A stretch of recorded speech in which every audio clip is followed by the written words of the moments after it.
Let there be light. There was light. Well, hello there, and as you can see, I'm sat with Adrian Gilbert, the author of the sequel to The Holy Kingdom. This is the Blood of Avalon. Fantastic book. And we've just come back from Penshurst Place, haven't we, Adrian? That's right, yes. And seen some very interesting things. So, with the Blood of Avalon, Adrian, the first three chapters of this book are very much focused on recent history. I think this was first published in 2013, wasn't it? About then, yeah. Yeah, okay. So yeah, the first three chapters are very focused on the royal family and the death of Diana. Yeah. So what prompted you initially to explore the family tree of the Churchill-Spencer family? Yeah. And did you expect that Diana came from such very special blood? Right. There's two answers to that question. Right. First of all, the reason I put those chapters in at the beginning about Diana, the wedding, the death, is, to be honest with you, is a hook. That you want people to read your book, and that's a good place to start. You know, it's dramatic, it's something we all remember. And it does go full cycle, the book, doesn't it? Yes. The start is very relevant to the end. Exactly. Yeah. So that's the opening image. If it was a film, that would be the opening image. And then you go into the actual story. Right? So, no, I didn't start out wanting to research the royal family. It came about, the Diana connection, when I was involved, as you know, with the Holy Kingdom, with Alan Wilson and Baron Blackett. And we were doing all the history of Glamorgan, particularly, up until really the Norman Conquest, the start of the Norman Conquest, when Sir Robert Fitzhammond and his men invaded and grabbed the Vale of Glamorgan and brought an end to the dynasty that was ruling it. You know, the crown of, well, tyrantship, I'm not sure you can call them really kings.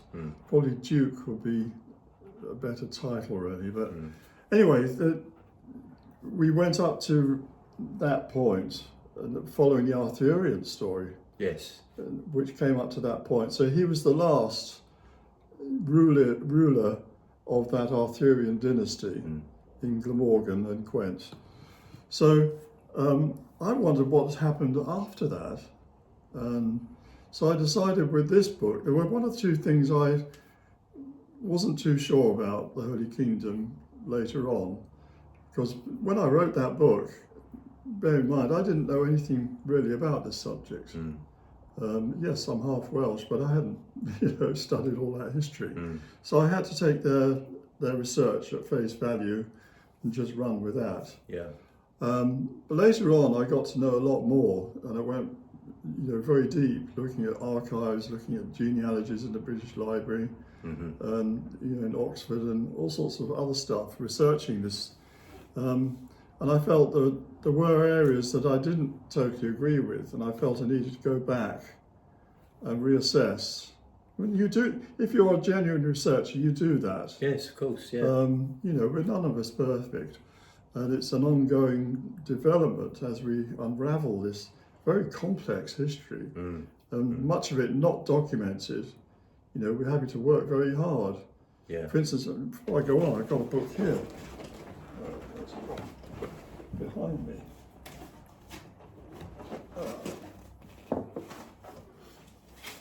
I don't know if you've ever seen that, but that is actually the yellow manuscripts. The yellow Morganug. Yeah. Wow. Would you hold it up to the screen? Right. Cheers. So it's falling apart now. Yeah. It was starting to fall apart when I got it. I bought it from a librarian in Wales. But this has got numerous genealogies. It's got, the first half is all in Welsh, then they have the translations into English in the second half. Wow. So you've got masses of material in here. So I was going through all this stuff, and it had about the Lords of Coity. I started researching the Lords of Coity. Now, Coity, for those of you who don't know, It's a small town, suburb, you would say today, of Bridgend. Okay. It's in Wales, right? Glamorgan? Glamorgan, Yeah. West Glamorgan. So it's further west, quite a bit further west than Cardiff. You carry on the M4 a bit further. And there's a castle there called Coity Castle. And you may remember us talking about the Coed Mustir in the Holy Kingdom, where there was a cave where Alan and Wilson and Baron Blackett told me that Arthur had been buried first. Yes, I do, yeah. And then later he was moved and taken up the Iweni River. Yeah. Now, the Coity was the lordship that owned all that area. The Coed Mustir, Coy Church, going down to the Iweni River, Llanilid, and the Monithagaya. That's all would belong to the lordship of Coity. Wow. Corrigan as well? Corrigan? Corrigan. Yes. Oh, sorry. The Urgain. Urgain, sorry, yeah. Urgain. Yes. That's there as well. Yes. Yeah, I thought so, yeah. The Earth Circle at Llanilid, which I think is the Cor Urgain. Yeah. Other people think it's Llaniltid. Right. The Clantwit Major. But I don't see where you could have an Earth Circle or, that early thing. I think it was at Llanilid. But that's my opinion. Anyway, I started thinking about this area and I think, well, they're telling me that King Arthur's buried on Monithagaya, in this chapel of St. Peter's. And Llanilid, St. Ilid is evidently Joseph of Arimathea. Traditional sense There's of that. two. There's St. Illid and St. Iltid, isn't there? So St. Iltid is much later. He's 5th century. He's cousin of King Arthur. Yeah. Right. Yeah. Iltid the Knight. He was a knight originally, and then he became a monk. And a hermit. I don't think he was a hermit, but he was a monk and a teacher, and he founded a church there. Right. But I was looking into this Llanilid and Trevran, and Alan told me Trevran means the farmstead of Bran, the manor of Bran. So that's just a couple of miles away from Llanilid. So I was thinking, well, this is all this Arthurian stuff here. What about this place, Coity, where the castle is? And I started researching that, and I thought, well, I should try to find out who owned it. And I discovered, actually Alan told me about this, that there was a guy called Payne de Turberville. Right? Yes. Now, he was one of the knights of Sir Robert Fitzhammond. Sir Robert Fitzhammond was the Earl of Essex, right? And he had been asked to, by Iestyn ap Gurgen, the last king of Glamorgan, to come and help him. He was fighting a little war with Rhys ap Tudor from Dyfed in southwest Wales. They were arguing over the Gower Peninsula and Carmarthen, that area there in between. Yeah. There's also, in this yellow manuscript, it talks about the role of Arthur. In other words, a roll, which is a long document, parchment tracing the Knights of the Round Table, their names, whoever had been members of the order, as it were. Yeah. And that had been brought back to Britain by someone, and it come into the possession of Iestyn. And Rhys wanted it. So there's all sorts of tales about what causes war. Anyway, they were having a fight, and he asked Robert Fitzhammond if he would come and help him. So he said, "Oh yeah, you'd never do that. I mean, asking the Normans to come in, I mean, it's fatal." Yes, exactly. Anyway, he came in with his men. They defeated Rhys ap Tudor and killed him. And Iestyn said, "Well, thank you very much. Here's some booty and bye." and they sailed their ships. They went away out of sight. Waited for Iestyn to step his army down, because he didn't have a standing army. They were all retainers. They'd be going off to their farms and dealing with all of that. Yeah. So then once a couple of days later, when he stepped everyone down and they've all gone home, he came back in Oh dear. and seized the castles and manors of Glamorgan and deposed Iestyn, Okay. who supposedly ended up in Keynsham near Bristol. He was a very old man, over 100. Wow. I think that was more common in those days. Yes, anyway. I think it was. As I said, the Welsh are very long-lived. Well, he got up to 91 himself. Yeah, he did, yes, that's right. Yeah. Anyway, so that was the end of the crown of Glamorgan, you could say. And Iestyn, the Sir Robert Fitzhamon, he then handed out territories to his 12 Knights of Despoilation. That's what they call them. Right. And they're all given bits and pieces, and you can read about that. There is listed who got what. But then Payne de Turberville came out and said, well, you know, where's my share?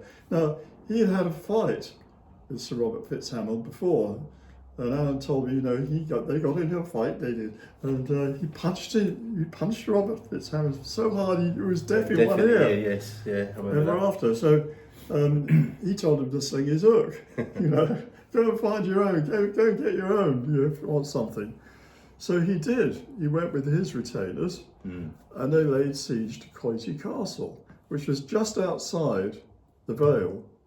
Right. So this hadn't been conquered. This was just outside, and so he laid siege to it. This little castle, and it was owned by someone called Morgan, who was one of the sons of Iestyn.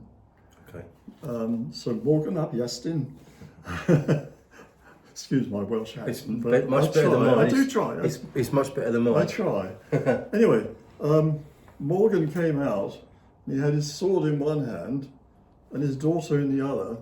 And he said, well, let's not spill blood, innocent blood here. You either fight me or you marry my daughter. And Sir Robert Payne de Turberville was a sensible man. He married the daughter. So he then became Lord of Coity through marriage, not through conquest. Right. And he hadn't been given it by Sir Robert Fitzhamon. So he didn't have to pay Sir Robert Fitzhamon any tax. And none of them had to pay the British Crown tax, but this was all extracurricular stuff they were doing in Wales. It was outside of Britain or England. So he would pay 1 gold coin a year to the overprince of the Welsh. I forget what his name was now, but anyway, he would pay that one, peppercorn rent, and he had this whole territory of Coity. Anyway, I was very, very interested in this, and I sort of followed up the family tree, and I had to research it in various places as to who was who and what was what. And I discovered that the Turbervilles, they died out in the male line, but there was 2 females, still left, and one was had married a Berkerolles. I think he was the son of Roger Berkerolles. I think it was Roger Berkerolles. Anyway, they had Coity, but only for 1 generation. This was around mid-15th century, at the time of Owain Glyndwr. And Owain Glyndwr supposedly came to Coity and stayed with him. Right. He didn't burn it down, Yes. because he understood that these were the descendants of the princes of Wales. Right, okay. These local kings. Yeah. He burnt down lots of other castles, but he didn't burn this one down. And there's tales about that. Anyway, so Lawrence Berkerolles, who was a Castilian, he was poisoned by his wife. Oh dear. Yes. And she was a daughter of the, let me get this right, the Duke of, it's not, I'm wanting to say Monmouth, it's not Monmouth, it's Warwick. Okay. Yeah. So she was one of the Warwick girls, a sister of Isabella, I think. And she poisoned her husband, and she was found guilty of this. Right. And as her punishment, they buried her at the crossroads near the Berkerolles family at St. Athens, near there. They buried her up to her neck, Really? and left her to die.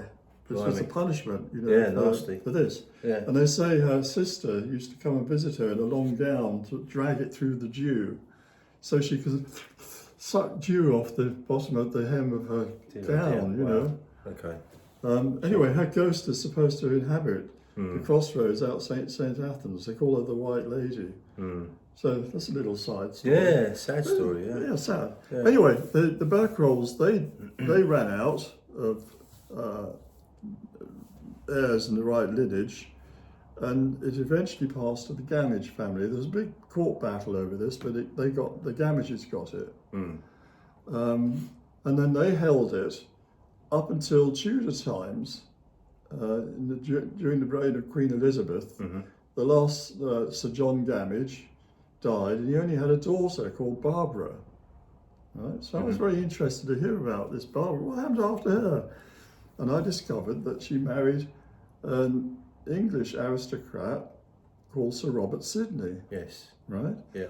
And Sir Robert Sidney was the brother of Sir Philip Sidney, the famous poet, and he was also the brother of Mary Sidney. And Mary Sidney married, was it William Herbert? I think so. Yeah. It's William Herbert, who was the Earl of Pembroke. Right. So they very, very interesting linkages with this family, because Sir Philip Sidney died in battle, in the Battle of Zutphen in 1586. And so his younger brother, Robert, inherited their family seat, which was Penshurst Place, which we went to. Yes, yeah. We'll come to that in a minute. Anyway, he married this Barbara Gamage when they were both quite young, and it was against the Queen's orders. Queen Elizabeth was furious with them. She had other plans for this heiress.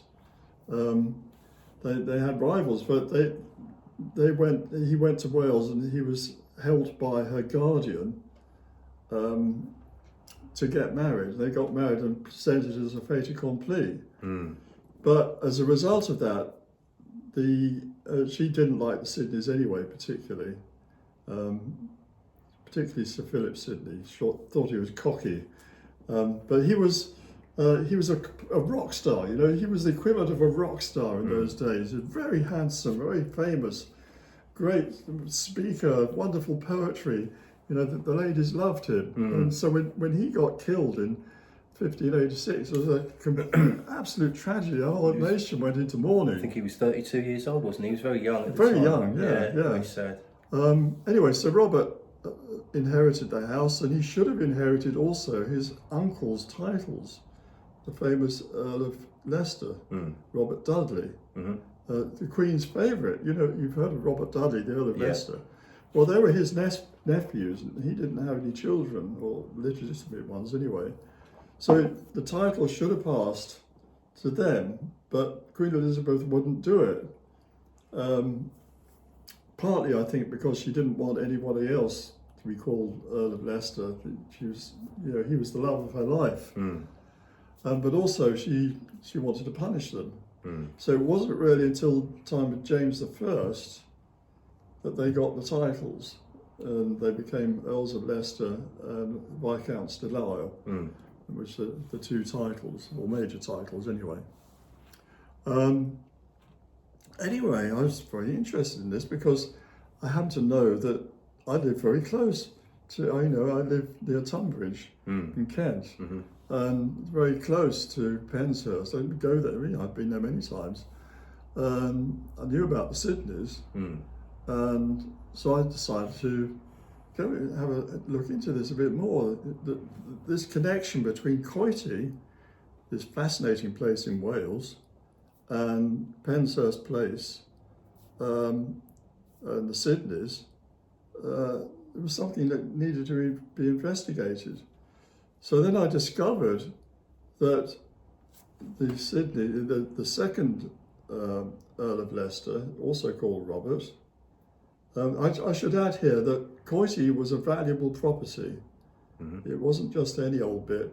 It had coal, and in the late 17th century, 18th century, that was a very valuable thing. It's just beginning the start of the, well, they had coal fires, obviously, in the start of the Industrial Revolution. They made a lot of money. I bet. And so she was a wealthy heiress that he had married. And the son built a grand house called Leicester House on the north side of Leicester Square, yeah, which had been royal property, and I don't know if they were given it or bought it. I'm not quite sure about that, but they bought that area of Leicester Square, north of what's now Trafalgar Square.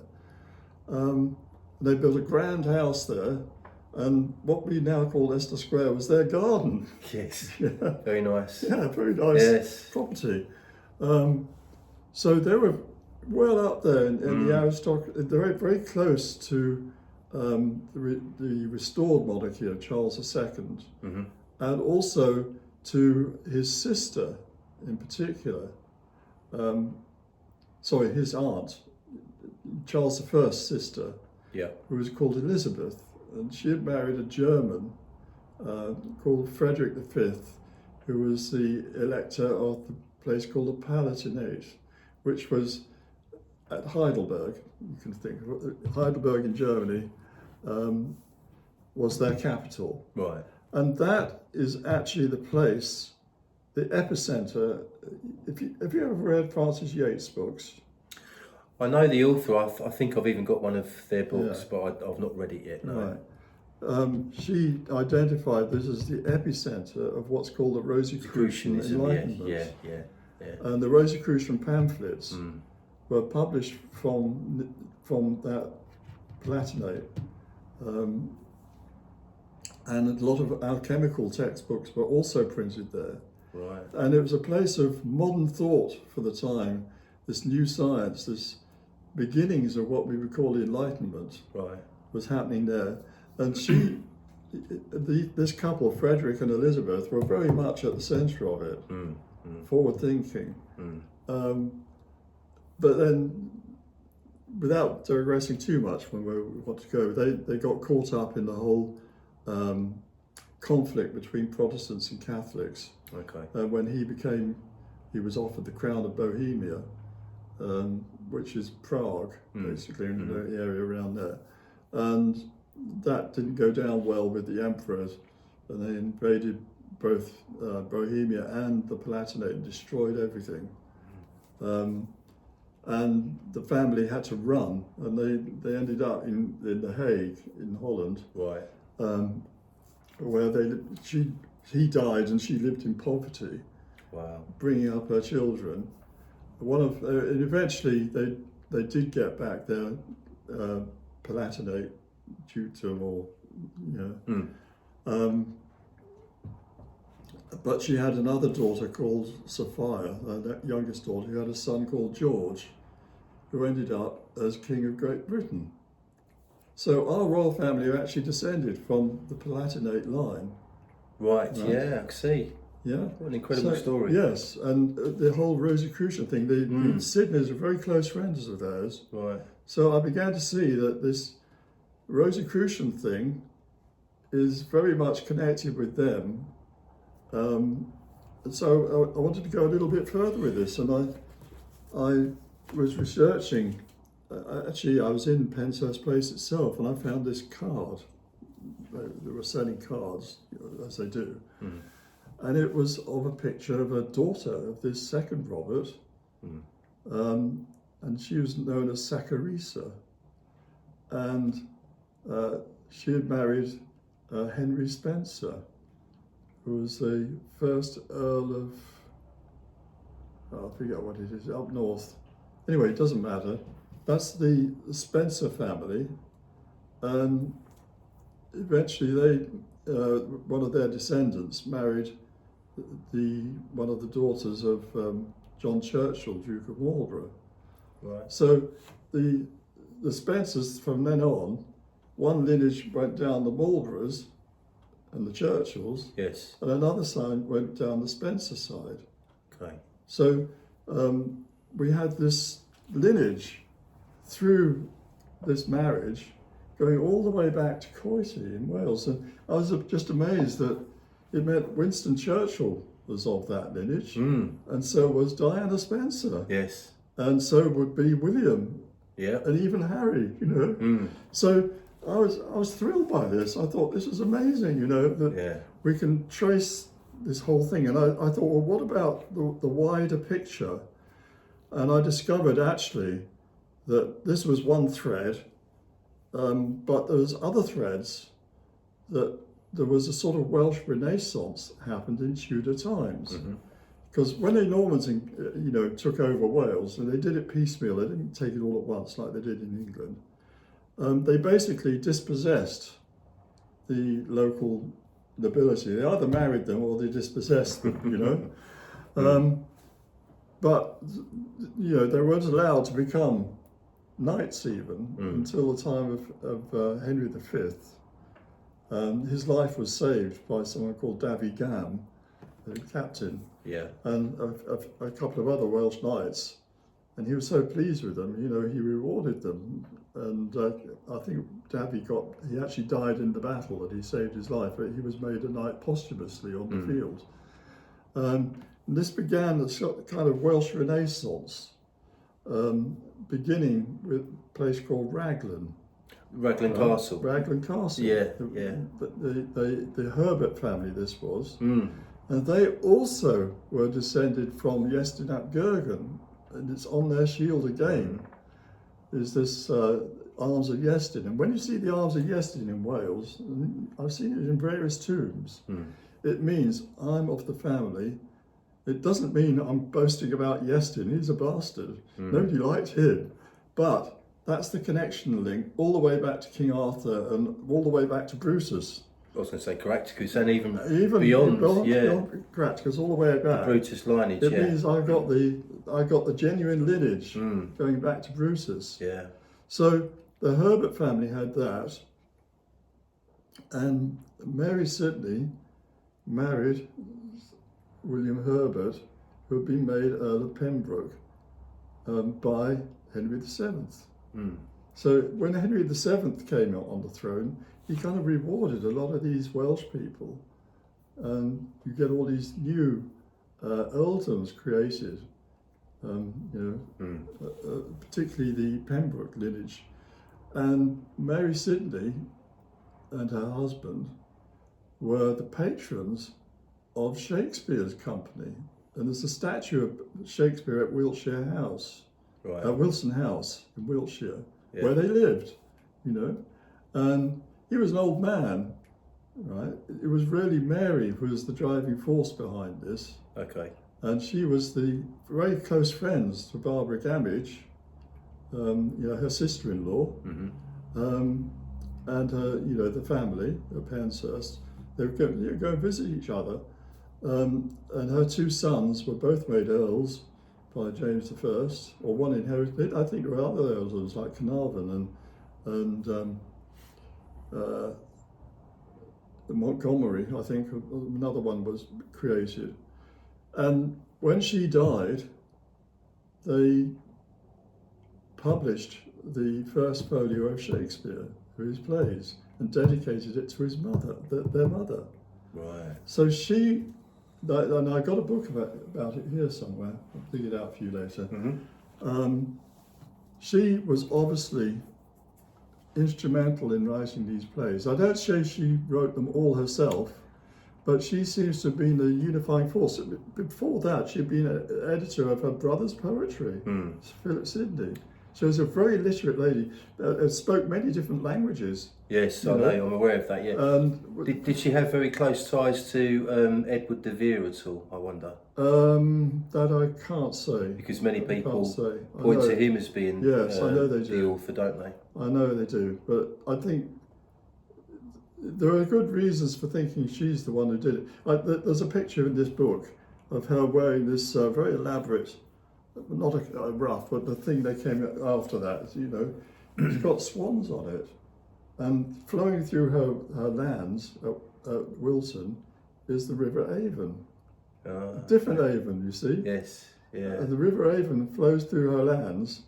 So the sweet Swan of Avon. There she is with swans on her thing. Yeah. And the Avon goes through her lands. Wow. And some of the poems of Shakespeare, what are they called? Sonnets. They sound a bit homosexual when you read them, if it's talking about a man. But if it was actually a woman who was writing this, it's very quite interesting. different.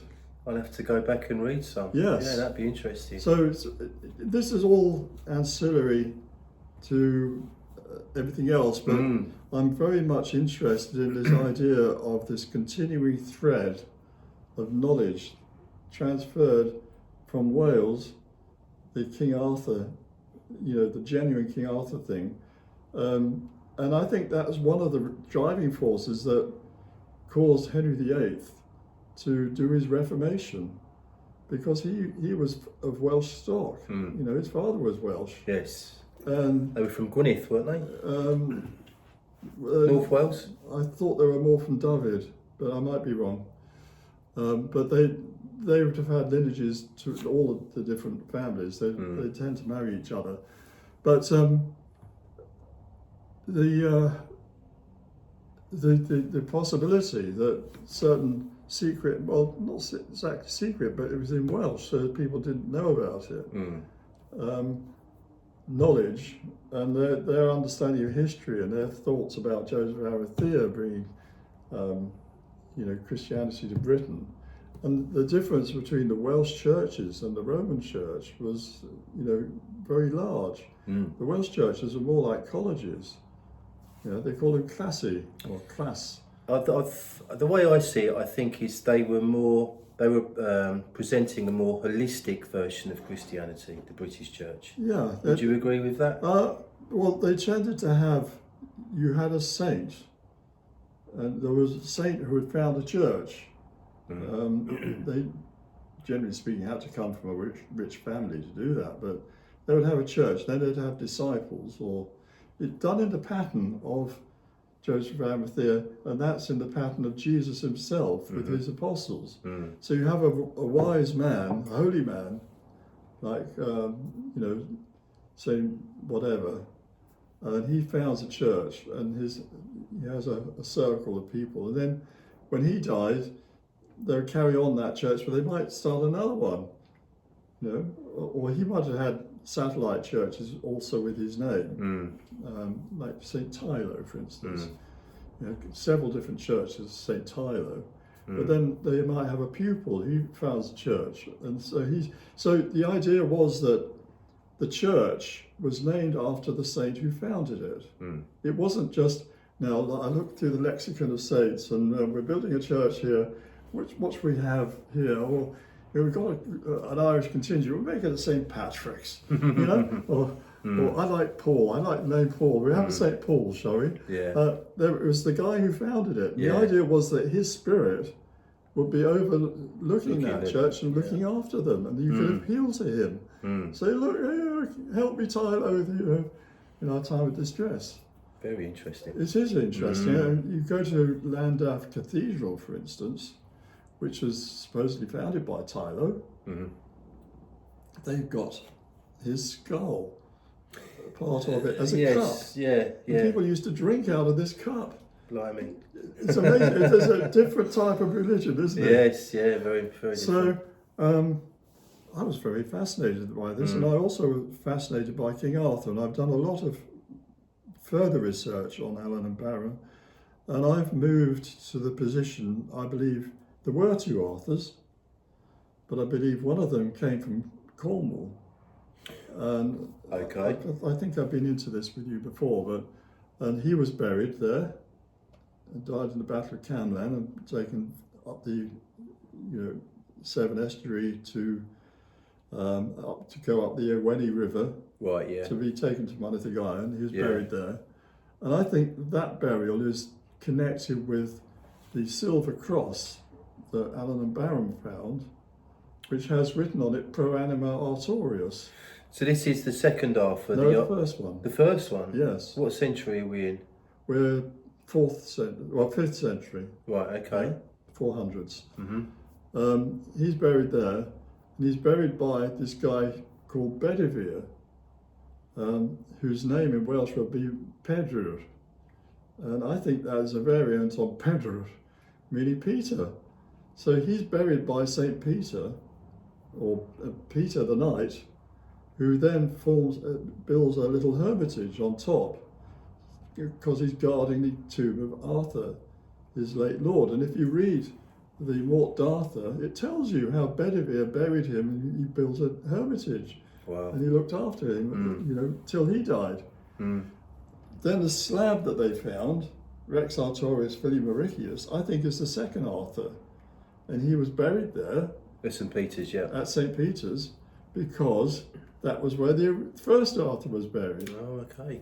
Yeah? Yeah, So see I've that, written yeah. about that in here. I don't go with Alan Barron's other idea of this son of Magnus Maximus being Arthur.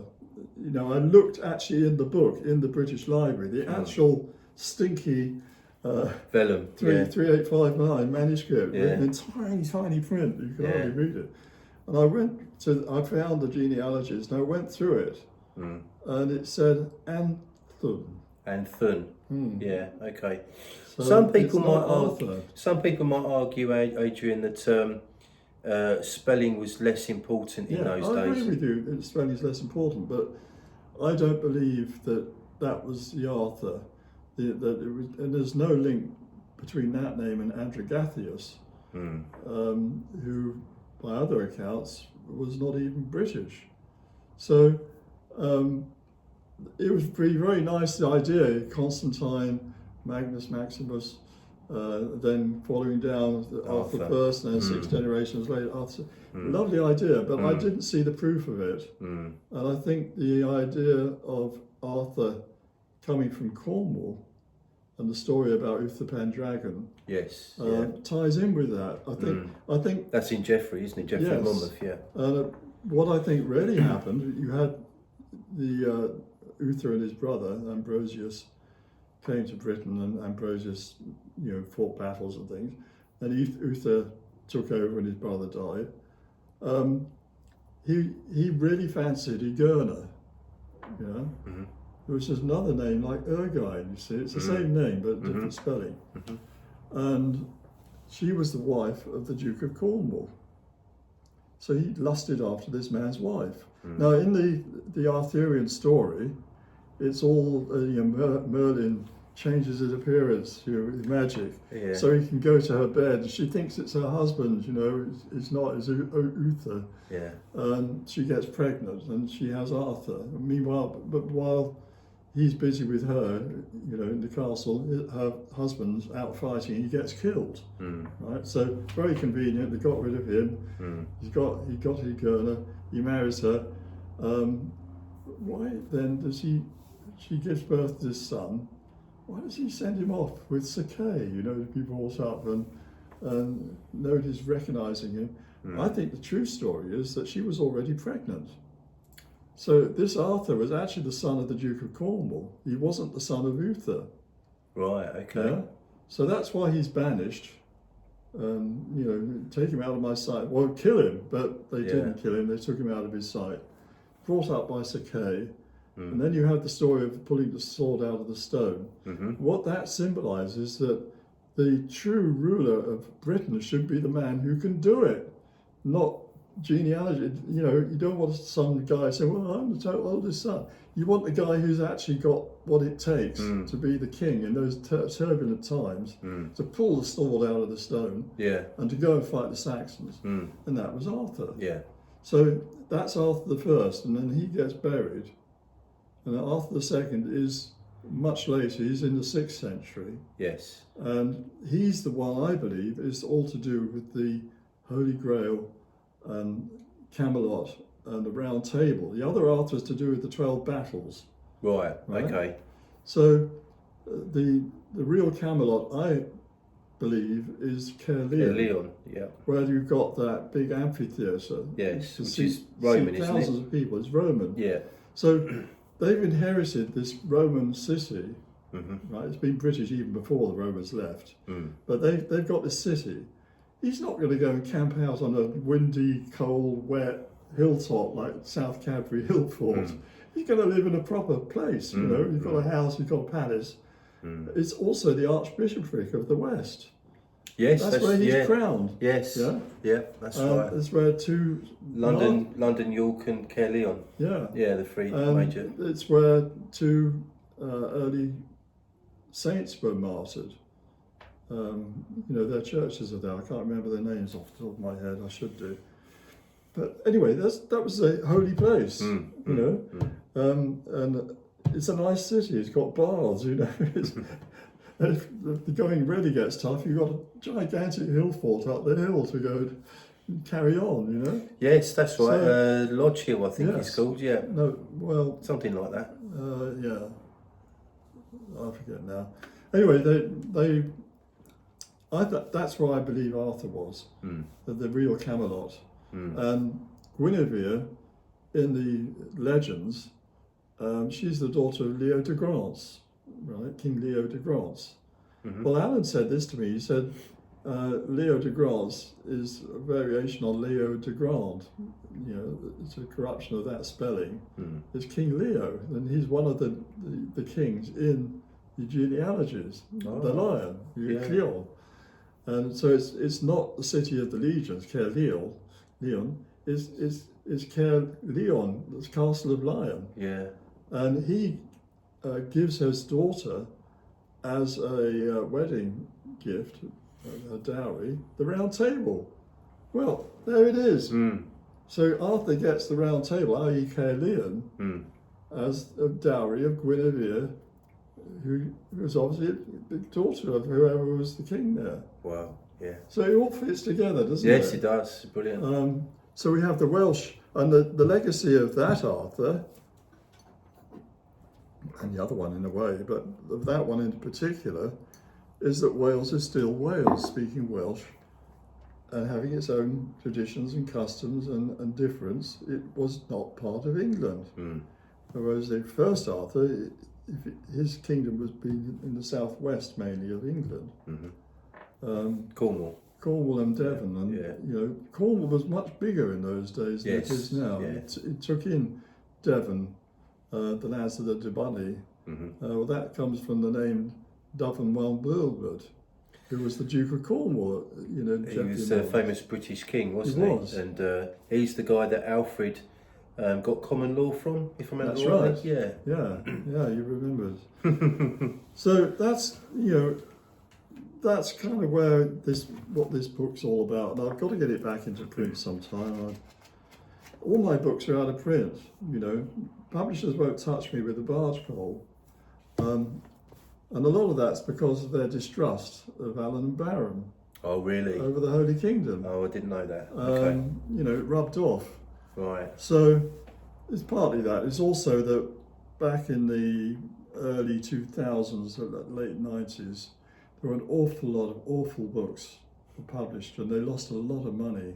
Right. And then people got crazy theories with this, that, and the other, and it kind of debauched the whole field of alternative, you know, investigations into history and archaeology. I wonder if that was deliberate. I don't know. Muddy the waters. And there were people cashing in. And publishers wanted to be in, you know, they wanted to have a foot in this market, and they didn't know what they were buying. So they bought a load of rubbish, a lot of it about around the chateau. There was an awful lot of rubbish. Oh yes, I remember a few books on that. Yeah. And they got their fingers burnt. So it kind of destroyed, you know, the situation of genuine authors who were investigating. Whereas there had been sections in shops dealing with this kind of material, that all vanished overnight almost. All those mind, body and spirit sections just went, you know, almost overnight. Yeah. And, well. Fascinating stuff. Yeah.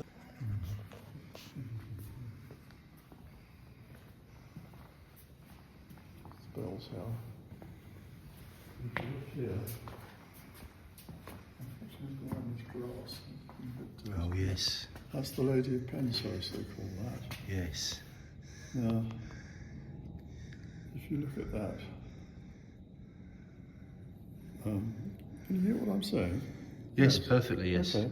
This is the Lady of Penshurst. If you look closely, you can see it's actually part of what must have been the top of her tomb or something, because it sort of tapers. Oh, yes, yes. But it's been broken off. You've got a floriated cross, Yes, right? And it's placed with the crossing right over the lady's heart. yes. She's in the act of praying. I think this might be a representation of the Virgin Mary, because the idea of her heart being broken by, the sword went through her heart, the crucifixion. Or it might be of one of the Gamages or Turberville family from tombs. I believe this came from Wales. Okay. That's my Yes. opinion. Yes. They don't say that in their brochures. They think it's Flemish, something to do with It Flemish looks- weavers, but I think it's Welsh. It looks very similar to some of the stones at Margam. Exactly. Yes. And also, in Coisy itself, there's a chest, and I'm going to send you some pictures of that to look at, which have very similar crosses to this, very much connected with Joseph of Arimathea. Yes. So I'll send you some pictures of that. You've read that in the book, no doubt. Yes, yes. And this one over here as well, I think the same thing. This floriated cross. Again, that's the sort of tree of life type cross. Curious because it has these inner curves like moons in the corners, and then these crossed staves there. It's unusual, but again, I think that's Welsh. And it would be connected to Barbara Gamage, who we'll be talking about shortly. Yes. Brilliant, thank you. So at the moment I'm in a no man's land, or a bit of a quagmire, shall we say, about Glastonbury, because I know very well that Wilson and Blackett and yourself think that Glastonbury in Somerset was not actually the place where Christianity took birth in Britain. Yeah. It was far more likely to be Glastonbury in Warwickshire, I think. Is that the right one? I don't think that anymore. Where have you landed now then? Let me, before I answer that, let me first say about why I don't think Glastonbury is... Can I tell you something first before you tell me that? So I found out recently, I've not had a chance to fully verify it, but when St Augustine came here, or St Austin as Alan Wilson called him, apparently he visited Glastonbury in Somerset, and he saw with his own eyes the wattle church that You said this. our Lord's... apparently he wrote a letter back to Pope Gregory and said, I've seen the wattle church that Jesus built and dedicated to his mother. And there's something as well about St David in the 6th century visiting Glastonbury in Somerset and venerating the land or something like that. So I don't know. I mean, Right. First of all, a guy called Bly Bond. You heard about him, Frederick Bly yes, Bond. I have. Yeah, he did some what's it called? The writing. Well, he did that, but he did a huge excavation at Glastonbury Abbey Right. during the First World War, Yeah. and they found no trace at all of any church prior to the Edgar Chapel, Okay. Chapel of Rest for King Edgar. There was a guy who found, what did he find, Paul? Something that St David put there in the 5th or 6th century, which was supposed to be, I think, near the Wattle Church, and that is apparently still standing at Glastonbury. I've never seen it. I've been there lots of times. Okay, maybe if I need to, I've only just found this out, so I'll need to look into it a bit more. But yeah. First of all, Glastonbury at the time you're talking about, time of Joseph of Arimathea, would have been a pestilential marsh, right? It would have been full of mosquitoes, probably malarial, and it was the sort of place you wouldn't hand to your confessor and say, build a church here, lads, and enjoy yourself, and here's 12 hides of land. It wasn't like it is now. It was all marshland with just these little islands. Yeah, a series of islands probably. The second thing I would say is that moving on into the late 9th century, King Alfred's time. Yes. Yeah. Yeah. King Alfred, as you know, Escaped the Vikings. he escaped the Vikings and he went to Athelney Island, right, which is a little further south than Glastonbury, and he lived there with a pig farmer. And he burnt the cakes. You know the story. Yeah, I do. Yeah. And the story goes that this woman farmer told her to look after the cakes while she was out tending the pigs, and he was so preoccupied thinking about what I'm he going was to get going my to do. kingdom back. Yeah. He didn't. He forgot, and she scolded him. Said, "You can't even look after the cakes. How are you going to look after the kingdom?" Anyway, he did defeat the Vikings up near Westbury in Wiltshire, Yeah. right?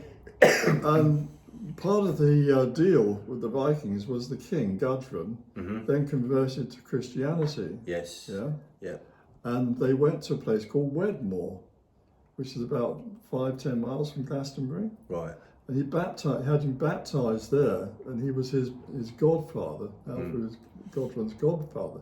Now, if there had been a Glastonbury Abbey at the time, that surely is where that would have taken place, not in Wedmore. There's no mention about Glastonbury in the Anglo-Saxon chronicles of that period.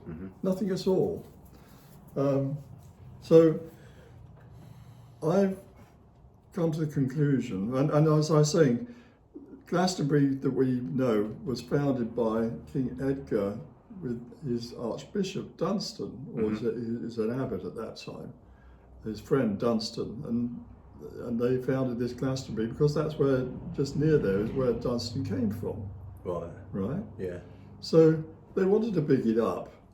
So this is invented site. And then they start associating all these other saints with it. You know, St. Patrick came here, you know, St. Columba, he was here as well. And, all of them. There's no stones. And there's supposedly all these pyramids in the graveyard. There's nothing there in the way of pyramids. Okay, I've heard that there might be the foundation of a pyramid quite close to the abbey, apparently. That's what I've heard. Yeah. People invent stories and they want them to be true. They want Joseph Amphitheatre to have gone up Weary-Old Hill and stuck his staff in it, took root and became the Glastonbury Rose or Thorn. What about the Domesday Book? Because the Domesday Book mentions about 12 hides of land, doesn't it? Yeah. Yeah. Being tax-free. Yes. Well, they talk about that, but they're going to have, if this was already the custom that could have been established any time. It doesn't have to be anything to do with Joseph Amphitheatre. My view now is that the word Glaston, right, comes from the Welsh Brynglas, right? Yes. And Bryn means a hill, and glass means blue or green, blue-green. So a grassy hill, knoll, would be a Glaston. Right. And a town there would be a Glastonbury, right? Yes. Now, outside Coity, there is a Brynglas hill. Right. And there's a stream running from it called the Nant Brynglas. And it runs down as a tributary into the Iwenny River. And the Iwenny River is the one that goes, you follow it up, it takes you up towards Llanillid and Monethigaia. Wow. Right? Yeah, that's interesting. So there is a little town there, a little village there, called Coychurch. Right? It's the old church before they built the present Coity Church. That's the original one. And there's an old Abyssar stone in there. Right? And the old name for Coychurch was Llangrello. And people say that means it was St. Crallo who found it. I don't think so. I think Llangrello means Church of the Grail. Or it's connected. You know? Yeah. Maybe the name Grail came from there. Llangrello. Yeah. So we have actually got a village with an old church, really is an old church. Yeah. At a place where we got a Nant Brynglas running through it. We got Coychurch, we got Coity, further up. We have Coity Castle is built inside earthwork. It's obviously an old, much older, like it's very similar to the one near Llanillid, right? Same sort of size, is it? Same sort of size, and the castle is bigger, so they cut through the earth circle to build out. So it's not really defensive for the castle. It's an old sacred earth circle. That's your Glastonbury Castle. That's your Castle of the Grail. Yeah. That the knights would go to, you know, and it's all connected with these legends about Lancelot and him having, you know, fathering a child with the daughter of or the granddaughter of the Grail Keeper. You know that story? That's connected, I think, with Sir Payne de Turberville's story. Him going to the Grail Castle, marrying the daughter, starting a dynasty, a new Grail dynasty. Wow. It is all in that location. That is the real Avalon. Avalon is named after Avalac, who's son or grandson of Belly and Anna. You know that? Yes, yes. So this is the Belly and Anna place in the region owned by Caradoc. Did you recently refer to Belly as Baran in your one of your episodes from the Grail series on YouTube? Hope not. Well, there's Bran the Blessed. Yeah. There's Bran the Blessed. His father was Lear, was it? Oh, I forget now. And then the one above him. Yes. Yeah, the one above him is Belly. Yeah. Belly the Great. Yeah. But I thought I saw in one of the genealogies that you did that it said Baran, B-A-R-A-N. Oh, well, just I wanted to ask you about that anyway. Yeah, we'll have to look in the yeah, definitely. There are problems with there are two Caradocs mentioned, and Alan went with the older one, the previous one, but I go with the one that's more generally accepted, you know, son of Bran.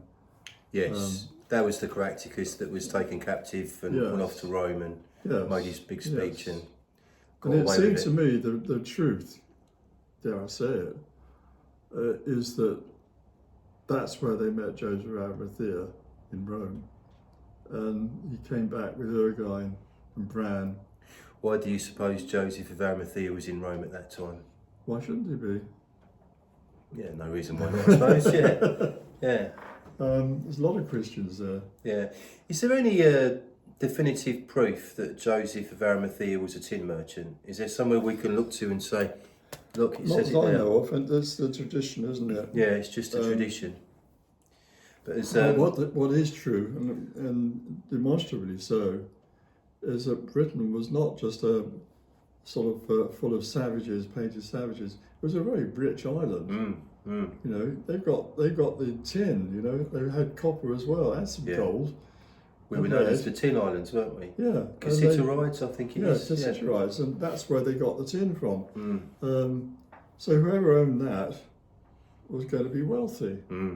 So the idea that Joseph was a rich man was not unlikely, and we do know that place Marazion on the coast. I was just thinking about that. I was going to mention that Marazion, which is opposite St Michael's Mount, isn't it? Yeah, which was the island of fish. It's a very strange name for a Cornish town, isn't it? Yeah.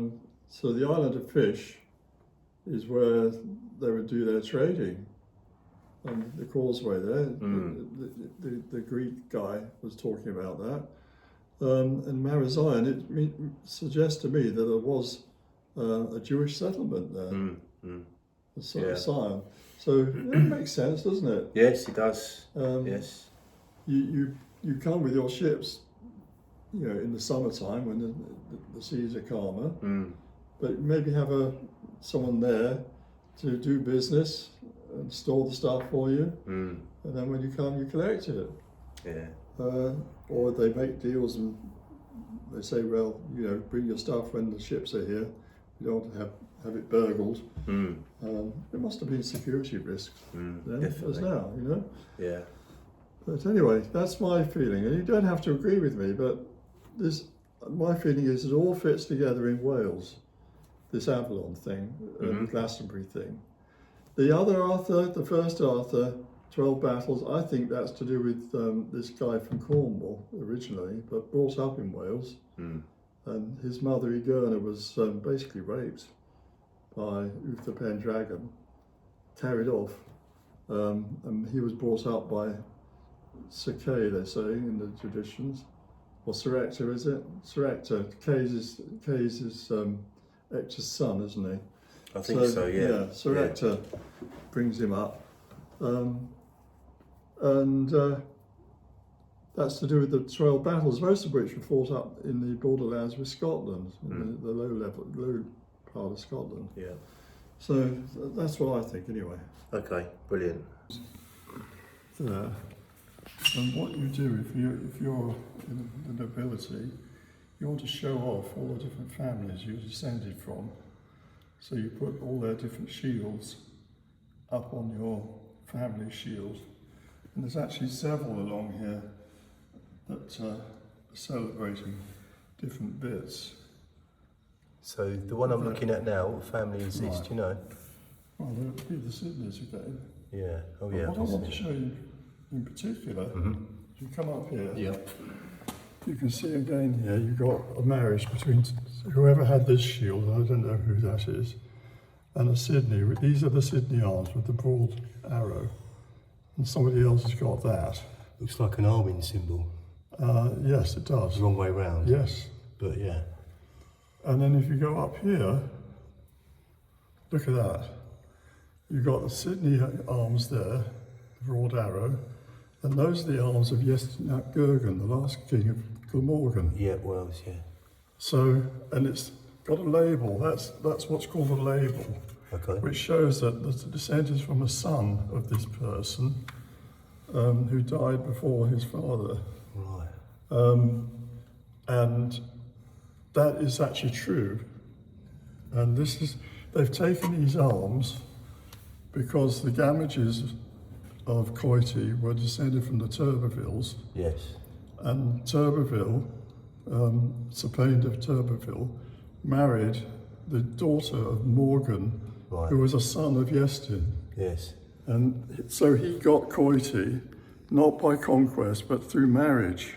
Yes. And the story goes that he came to siege the castle at Coity with his retainers.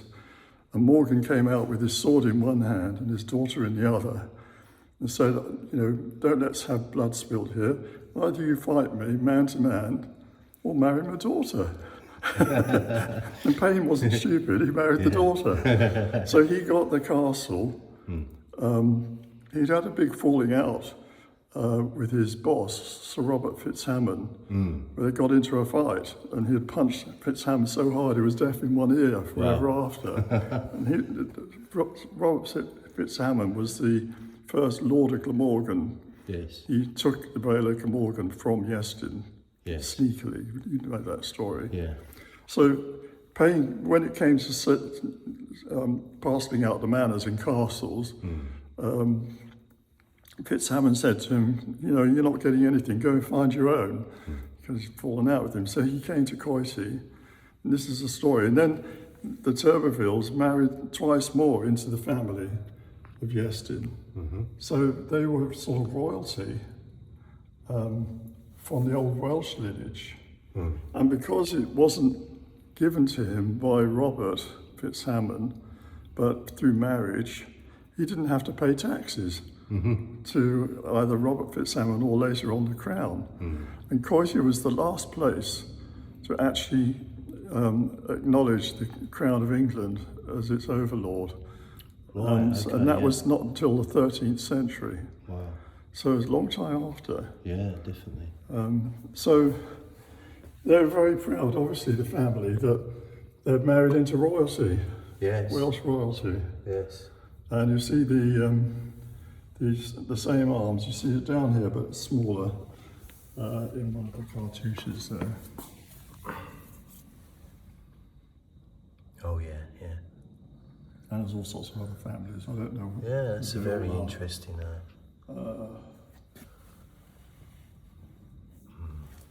Now then, if you look up here, look at, see, you've got all the arms there. Loads of the different families. Oh, yeah. Again, in the middle there, you've got the arms of Iestyn. You see it? I think so. Is that the, again, like The chevron, the red chevrons yes. and white background. Yes. Those are actually used as the arms of Cardiff now. Oh, really? Because Iestyn was based in Cardiff. Okay. With the yellow background, that's the arms of Clare. Yeah. And the Earls of Clare became Lords of Glamorgan, and I think they adopted these arms but changed them from silver to gold. Right. The white represents silver in heraldry, Yes. yellow represents gold, so they changed it to gold. Yes. And those are also the arms of Tunbridge Castle, Oh, right. which they also own. Brilliant. If you look up here, you can see in the bottom corner there, you can see that kind of checkerboard Yes. with ermine tails. Those are the arms of Turberville, Oh, okay. right? Yeah. Right there. Then you've got the arms of Sydney there, with the board arrow. Yes. And if you move along to beneath there, those are the arms of Gamage. So Yeah. they're very conscious of this lineage. Yes. It's a very important one for them. It made, for one thing, it made the Sydneys wealthy. Right. Because there was coal in Coity. Yes. And so they, in the 18th century, particularly into the 19th, they were very wealthy because of the coal. And they were able to build Leicester House in the north side of Leicester Square. That was their property. Oh, right. The Leicester Square was their garden. Wow. Can Nice. you imagine that? Yeah, that'd be nice. Before it was all turned into cinemas and things. Yeah. And they also were able to add extensions to Penshurst Place with the money that came from Wales. Okay. So, Brilliant. yeah. Okay, Adrian. So this book goes through a lot of history. Yeah.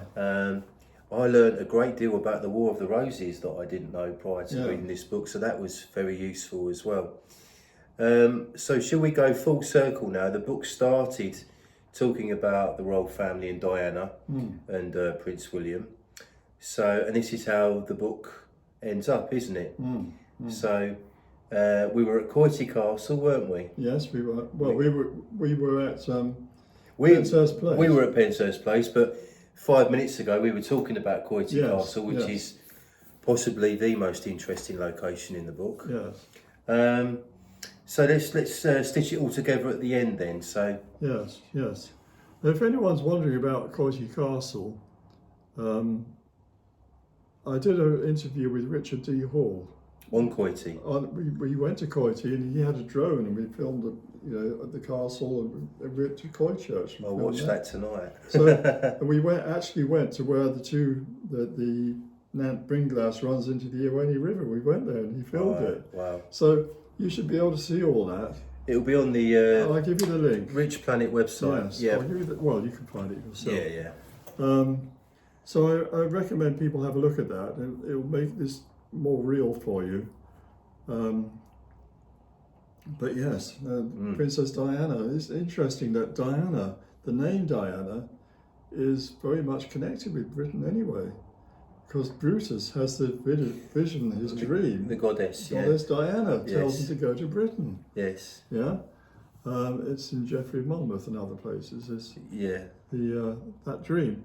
So we got Diana, we got Prince Charles III, right?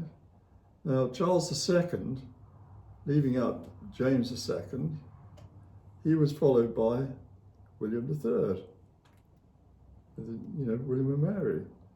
So we got Charles III. He's going to be folled by William the Sixth, is it?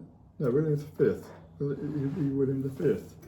Now William the Fourth, who was a brother of George the Fourth. I don't think we've had a William since then. So No, I don't think so. No. it'll be William the Fifth. Yeah. So we get these kind of echoes of history coming through to the present. And this William, I think also Charles actually has Arthur in his name. William definitely does. William does. I don't know about Charles, does he? I think he does as well, but he has got Welsh blood, but it's not the same quality lineage. So it'd be interesting to see if anything happens. And the fact that Winston Churchill was of the lineage as well, I find that amazing. What's the legend about the once and future king? Does that play into this at all? It does, yeah. Yeah. The idea is that at Britain's hour of greatest need, Arthur will come back. That he's only sleeping. Well, you don't have kings who live sleeping for 1,000 years, but what they can do is reincarnate. Yes. Yeah. And that's what they mean by sleeping. Yes. So, I don't know, Prince William, is he? I don't know. But certainly it's in Britain's hour of greatest need, isn't it? What's happening? I've never seen anything like what's happening now. No, of course not, no. Do you think there's any possibility that back in 1980, 1981, the Queen selected Diana to marry Charles because of genealogy that goes back to King Arthur and possibly Caractacus and Brutus, and would that have been? I can't answer that. I think they were pretty desperate to find a virgin. She apparently was at that time. Right. He had been courting one of her sisters earlier, you know.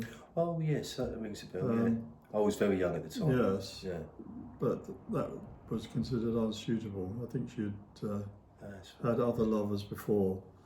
So that they went for Diana, but then they regretted it. But it's a very odd situation, isn't it? The whole thing, the royal family at the moment, I think. Yes, yes. My my whole attitude towards royalty has changed dramatically in the last few months.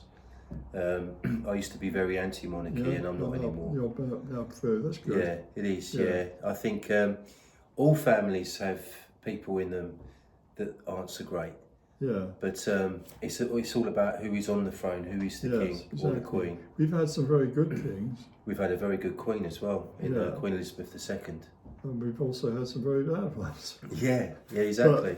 But, the one thing it does do is give continuity, and the sense anyway that the king or queen is sitting on the throne keeping it warm for he who's the real king when he's going to come back. And then we go into the whole Stone of Destiny business, but I'm not going to go into that here. But yeah, it'd be very interesting to see what happens when William comes on the throne. Do you think that the crown, generally speaking, is a lot less powerful than it was a couple of 100 years ago? Oh, it's definitely. now the Crown Corporation, isn't it? And well, the thing about power is if you don't use it, it seeps away and finds other places. So right, okay. Someone like George V had far more power than the Queen did. Yeah. The Queen was homeschooled, wasn't she? She didn't go to school. And I think that was true of most of them. Okay. When she was homeschooled, she was taught a lot about common law, wasn't she? Apparently. So I've learned maybe, recently. I don't know. Yeah. I haven't studied that side of things, but I think she had her good and bad points. I think her good point was she was very devoted and worked very hard, and she had taken out oath and she was determined to keep to it, oath of service. But on the other hand, and this is not really a criticism of her, she was very timid about standing up against the overweening demands of the times. But she was living through a very difficult time, when communism was really considered an alternative. The monarchy was could easily have been toppled many times. During her reign, really. Yeah, I think from so. In the 60s and 70s. Okay. It wouldn't have been that. Well, it would have been difficult, but it could easily have happened. And she was very conscious that she had to keep the throne going. But I think that made her too timid at times, and sometimes you need to be bold and face them down. So we have a situation, I'm not going to go into politics, I'm not really into politics, but we're supposed to have a balance between the monarch, everything, all the laws that we have to obey are done in the monarch's name. Unless it passes under the royal seal, it's not law. Yeah. So it's as though the monarch had spoken it. Logos, word, do this. Yeah. So the monarch sets the laws. The government should run the country on behalf of the monarch, and the judges should be maintaining the law of the land. Neither the judges nor the government should be interfering with the prerogatives of the king or queen. So you have a balance then. Rather in America, they have a balance between the Supreme Court, the President, and the Congress. Yeah. And the President can appoint whoever he wants as a minister, because he's elected, he has the authority to do that. But he doesn't have total authority. He also has to go to Congress for major things. Which is like our House of Lords? Well, it's both, isn't it? It has the Lords and Commons, it's like Parliament. Yeah. But on the other hand, Congress shouldn't overrule the President. So they have a balance of power. And we've lost that in this country. We now have a situation where whoever's Prime Minister with a majority is basically a dictator. Yes. For 5 years. Government has far too much power now. Yes. Yeah. And the judges have been suborned to that by corrupt appointments at times, but also you just churn out laws, whatever you like. If you don't like, a situation, just change the law. That shouldn't be allowed to happen. Yeah. It should be, we have a common law, and that should be respected, but it isn't. It's like it's the equivalent in America of overruling their Bill of Rights. It shouldn't happen here either, but it has happened. So we're now having situations where our freedom of speech is being questioned. Yeah. You have to be careful what you put on YouTube or X or something. The wrong word out of place, and you could find yourself in the clink. Yes, and I've been in YouTube clink before, so I know what that's like. Yeah. So that we are where we are. Yes. It's not a good place, I think. No. Will it change? Will William change anything? I don't know. Maybe he can't. Maybe he wouldn't want to. Maybe he'd rather have a peaceful life. We'll see. We'll see, yeah. Well, you'll see. I might not be. I'm sure you will be. What are you working on at the moment, Adrian? Oh, God. I'm working on so many different things. I keep starting things, and I'm developing more videos, but I would very much like to do a history series on TV. On the television? Yeah, on television, on mainstream. Right. I have to find a channel to do it with, but I'd like to do the forgotten history of Britain, because I've got a lot of material, not all of it published. Well, I've seen your series on your YouTube channel, and it certainly warrants more attention, I would say. I'd like to see it done properly, and I think if a TV producers and TV company actually did that, I think it would be successful worldwide. Certainly here in America. Yeah. But we'll see. Okay. We'll see. Well, best of luck with that, and thank you for spending your time with me today. Yeah. It's been a great day, and I like the new hat, by the way. Thanks. I like it better than my beanie. Yeah. And on that bombshell, thank you everyone for watching.